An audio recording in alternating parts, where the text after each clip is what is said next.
I will start my 5th lecture from the chapter Dissolution of Partnership Firm. In this lecture I will explain the accounting treatment of unrecorded assets and liabilities. ठीक है, तो सबसे पहले मैं आपको ये explain करती हूँ कि अनरिकॉर्डेड एसेट्स होती क्या है. ठीक है, आपको नॉर्मली कुछ एसेट्स दी होती हैं. सभी बच्चों को पता होना चाहिए कि आप लोग अभी तक 11th क्लास में एक बैलेंस शीट प्रिपेयर करते थे फाइनेंशियल स्टेटमेंट्स में. ठीक है, तो उस बैलेंस शीट में आपको लाइबिलिटीज़ दी होती थी बैलेंस शीट में और एक साइड दी होती थी एसेट्स. ठीक है, तो वो एसेट्स कौन सी एसेट होती थी जो हम बुक्स में रिकॉर्ड करते थे. ठीक है, लेकिन अब यहाँ पे जो बात हो रही है, जो जिन एसेट्स की बात हो रही है वो कौन सी एसेट्स हैं? Unrecorded assets. ऐसी एसेट्स जो अभी तक हमारी बुक्स ऑफ अकाउंट में रिकॉर्ड ही नहीं करी गई है, ना कहीं उन्हें दिखाया गया है, तो उस टाइप की एसेट्स को क्या बोला जाता है? Unrecorded asset.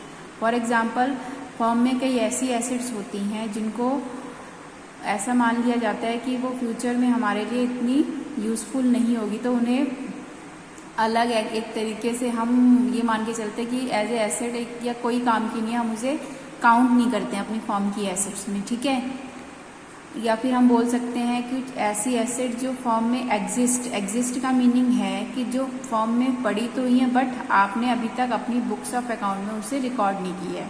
ठीक है, फर्म में ऐसी जो भी फर्म्स होती हैं उनमें कुछ एसेट्स ऐसी होती हैं जो एग्जिस्ट मीन्स है तो फर्म के पास, लेकिन उन्होंने अभी तक उसको बुक्स में शो नहीं की है, तो उस टाइप की एसेट्स को बोला जाता है अनरिकॉर्डेड एसेट. जैसे फॉर एग्जांपल कोई एसेट पड़ी हुई है, जैसे कि कंप्यूटर है कोई.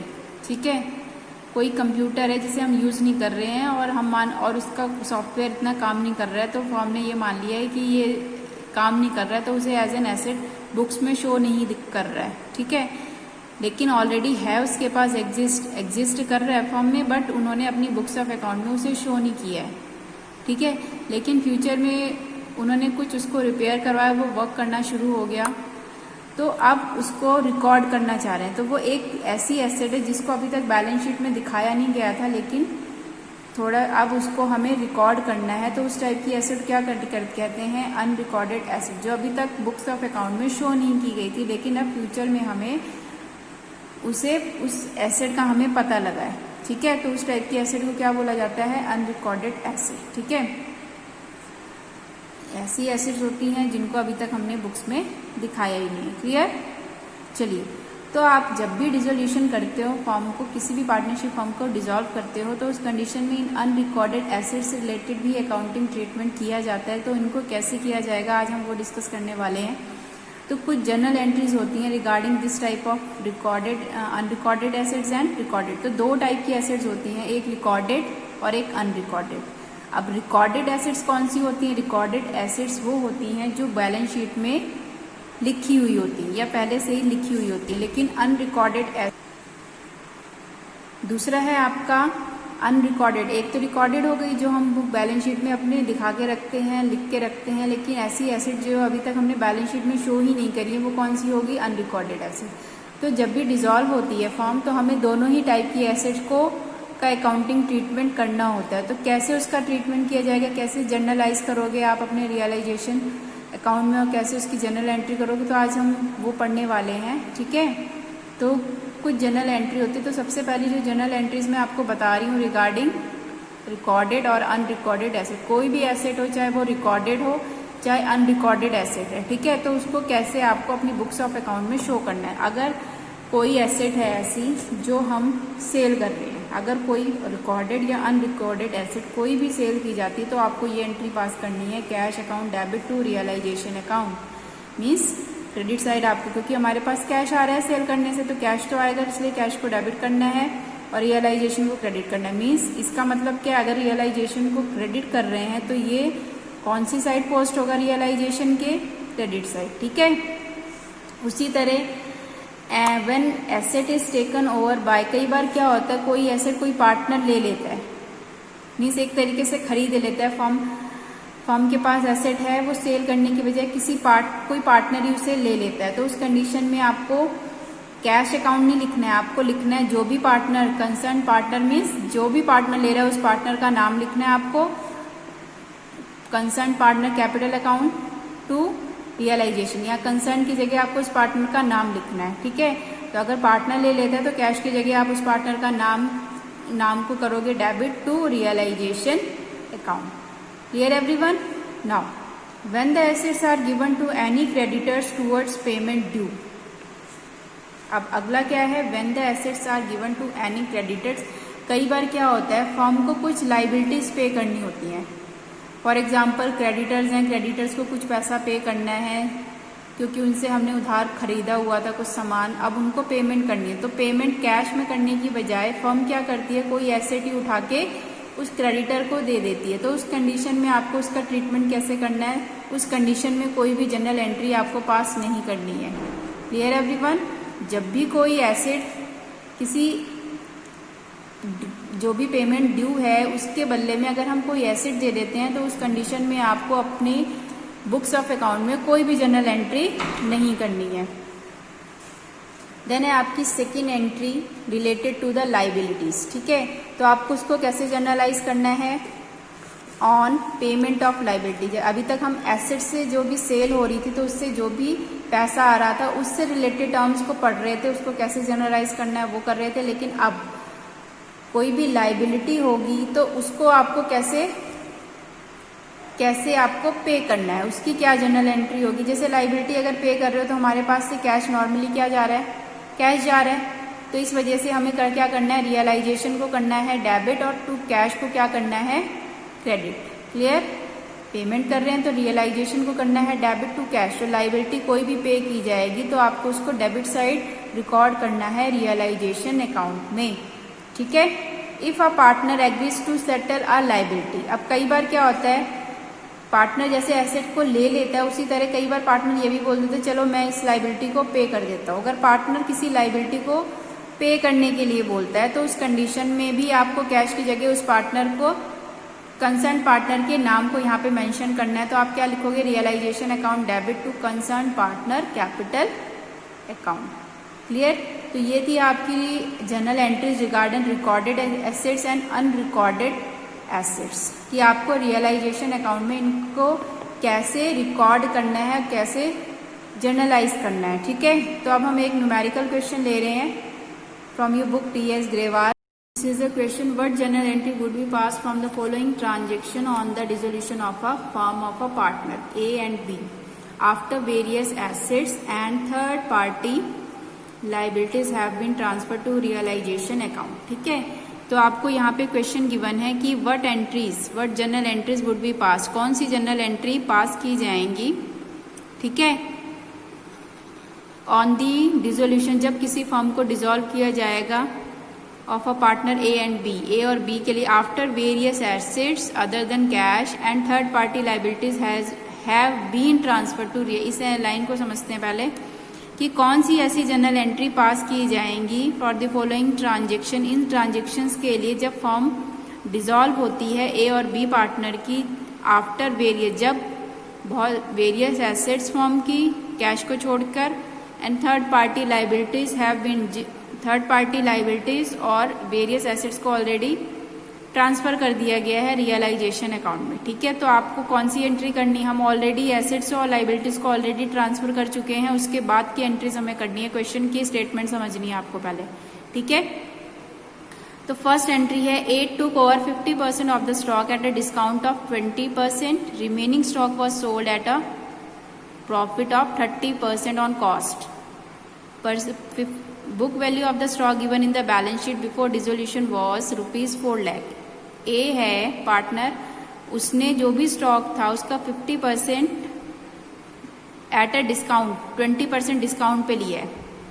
अब स्टॉक की वैल्यू कितनी है यहाँ पे 4 लाख और इसका हाफ होगा तो 2 लाख हो जाएगा और 2 लाख को उसने 20% डिस्काउंट पे लिया तो मीन्स 40,000 डिस्काउंट हो गया। ठीक है, समझ में आ रहा है सबको? हाँ जी, तो यहाँ पे पहले इसके वर्किंग नोट्स कर लेते हैं। हमारे पास यहाँ पे टोटल 4 लाख की क्या है स्टॉक, यहाँ पे देखते हैं 4 लाख की हमारे पास स्टॉक थी। ठीक है, जिसको किसने ले लिया है, ए ने 50% ले लिया है। कितने परसेंट डिस्काउंट पे, 20% डिस्काउंट पे इसका 50% ले लिया, तो इसका 50% कितना आएगा 2 लाख। ठीक है, इसका 50% कितना आएगा 2 लाख और इसका अगर हम 20% निकालें जो कितना आएगा हमारे पास 40,000। मीन्स ये डिस्काउंट 2 लाख का स्टॉक लिया है लेकिन उसने 40,000 डिस्काउंट दिया है। तो 40,000 डिस्काउंट अगर मैं इसमें से लेस करूं तो रिमेनिंग स्टॉक की वैल्यू कितनी हो गई 1,60,000। ठीक है, तो ए ने कितने का स्टॉक लिया है 60,000 का। क्लियर? तो पहली एंट्री करते हैं हम लोग। फर्स्ट ट्रांजेक्शन जो होगी आपकी, क्योंकि ए ने टेक ओवर किया है तो कौन से पार्टनर को आप डेबिट करोगे, नॉर्मल एस कैपिटल अकाउंट को क्या करना है आपको डेबिट टू रियलाइजेशन अकाउंट। ठीक है, कितनी अमाउंट से 1,60,000 1,60,000। ठीक है, फर्स्ट एंट्री ये हो गई। देन सेकंड पे आते हैं, S capital account debit to realisation account 1,60,000। First entry हो गई। अभी हमारी एंट्री कंप्लीट नहीं हुई है, उसी का पार्ट सेकंड है। And remaining stock was sold at a profit of 30% on cost. अब रिमेनिंग कितना बचा था 2 लाख का हाफ था, तो हाफ कितना हो जाएगा, रिमेनिंग कितना हो जाएगा हमारा, हाफ ही तो रहेगा। रिमेनिंग स्टॉक कितना हो जाएगा हमारा 2 लाख। ठीक है, कितना रहेगा रिमेनिंग स्टॉक 2 लाख। अब इस 2 लाख स्टॉक को 30% कॉस्ट, मीन्स 30% कॉस्ट पे जो भी जैसे ये मान के चल रही है कॉस्ट प्राइस है, इसको 30% प्रॉफिट पे सेल किया गया है, तो जिसका 30% कितना हो जाएगा 60,000। ठीक है, means total value 60,000 plus 2 lakh. अगर इसको प्लस करेंगे टोटल वैल्यू कितनी आ जाएगी हमारी 2,60,000।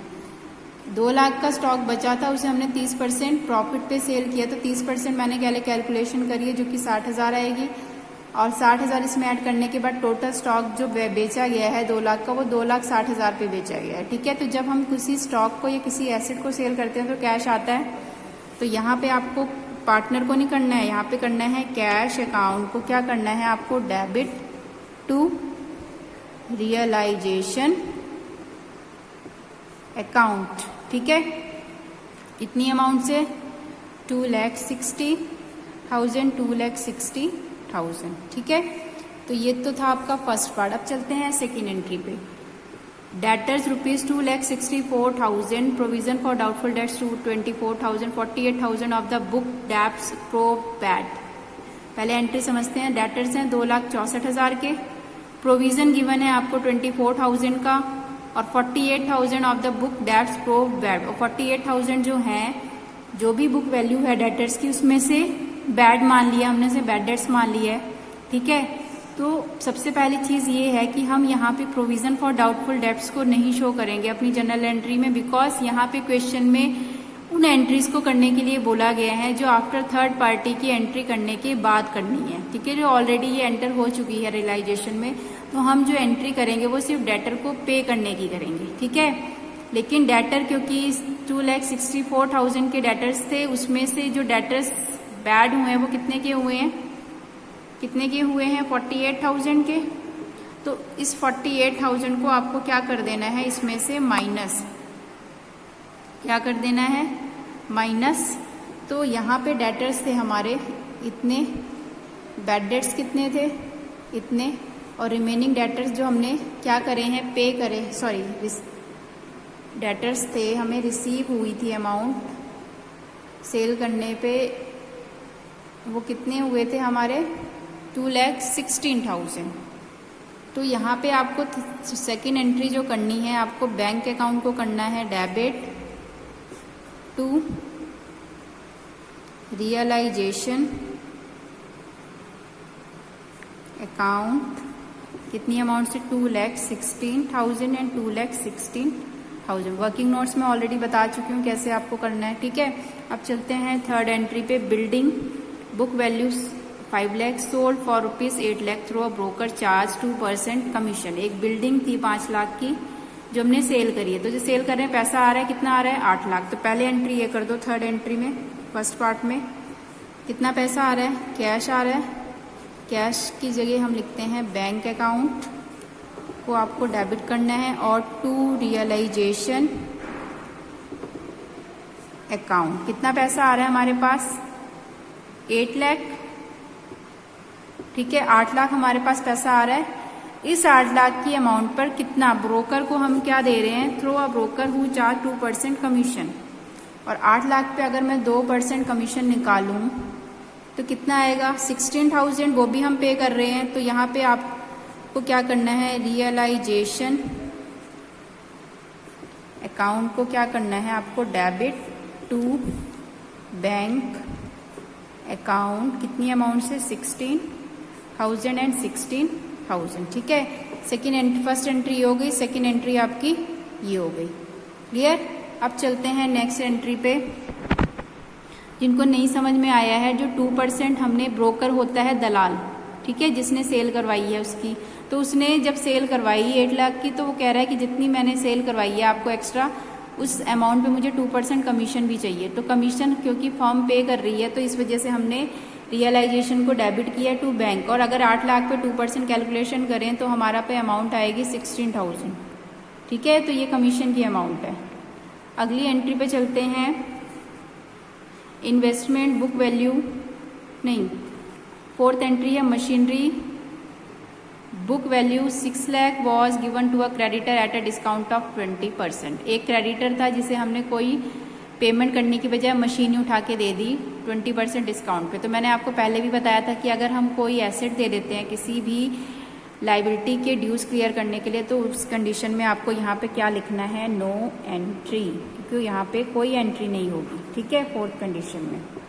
अब चलते हैं लास्ट केस पे।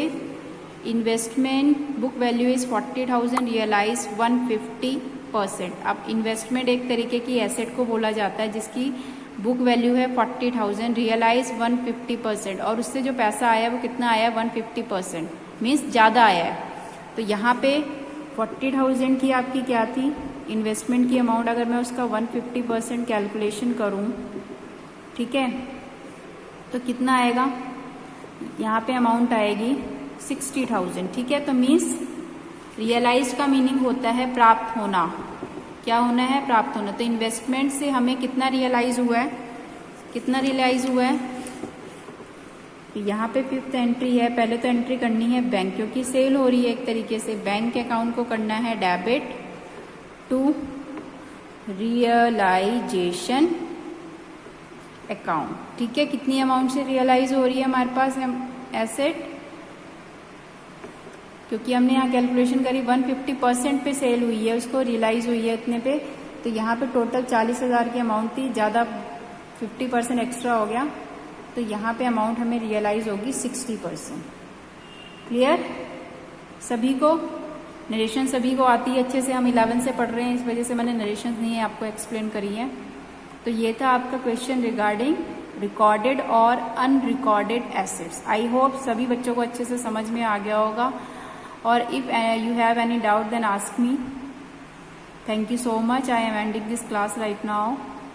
Thank you everyone.